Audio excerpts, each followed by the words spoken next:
Alors Midi Minuit Fantastique, c'est une révolution dans l'histoire de la cinéphilie française. C'est la toute première revue européenne consacrée au cinéma de genre, à une époque où le genre était considéré comme quelque chose au mieux d'aliénant, au pire de tout à fait dégradant sur le plan moral.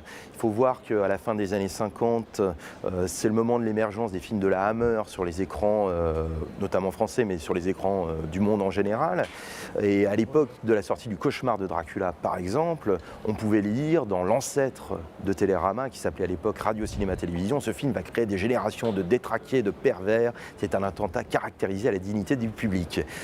Et donc, voilà, ça en dit long un petit peu sur la manière dont pouvait être considéré le fantastique à l'époque. Et quand arrive Midi Minuit Fantastique en mai 62, disons que c'est une sorte de vaste pucelage fantastique en terre cartésienne, dans une France un petit peu collémontée, traumatisée par la Seconde Guerre mondiale, par la guerre d'Algérie en cours. Et donc il y a vraiment quelque chose, c'est un espèce de geste émancipateur au final. Voilà, Midi Minuit Fantastique, c'est vraiment ça.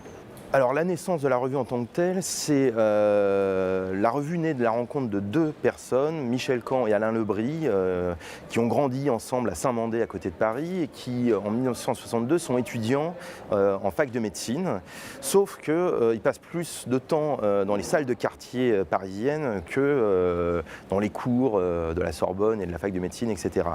Et donc assez rapidement, ils ne s'attendaient pas du tout finalement à délaisser le serment d'Hippocrate pour le prestige de Dracula, mais c'est ce qui s'est passé. Un jour, ils ont proposé à un éditeur qui s'appelle Eric Losfeld, qui était l'un des éditeurs anticonformistes les plus importants à Paris à l'époque. C'est l'éditeur de Barbarella, l'inventeur du concept de bande dessinée pour adultes. C'est lui qui lance Guy Pellart, qui lance Philippe Drouillet et bien d'autres. C'est l'éditeur d'André Breton également, des surréalistes.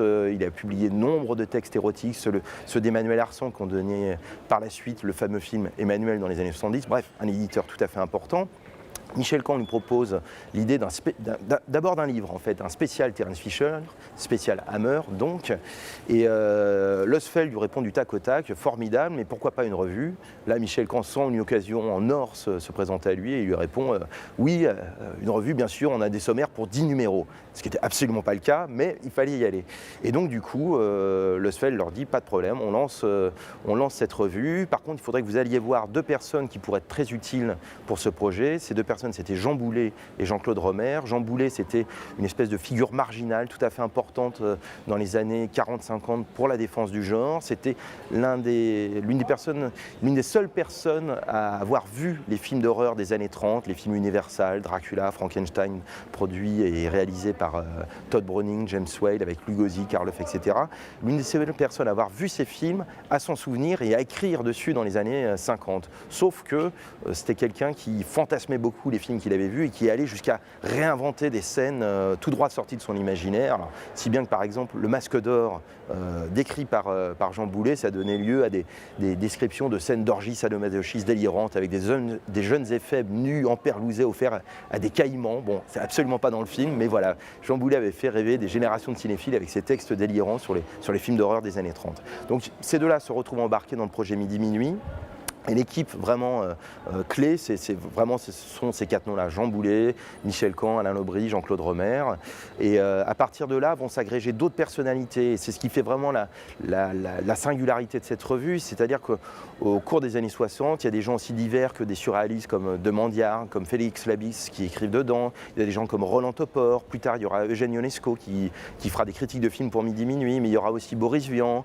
Il y a également des futurs cinéastes comme Bertrand Tavernier, comme Yves Boisset. Enfin bref, ça devient une espèce de wouzou absolument sidérant de talents qui avaient déjà émergé, mais aussi de futurs talents en devenir. Et ça devient une espèce de carrefour de la future contre-culture française, sachant que le dénominateur de la contre-culture, finalement, ça a été l'amour du fantastique.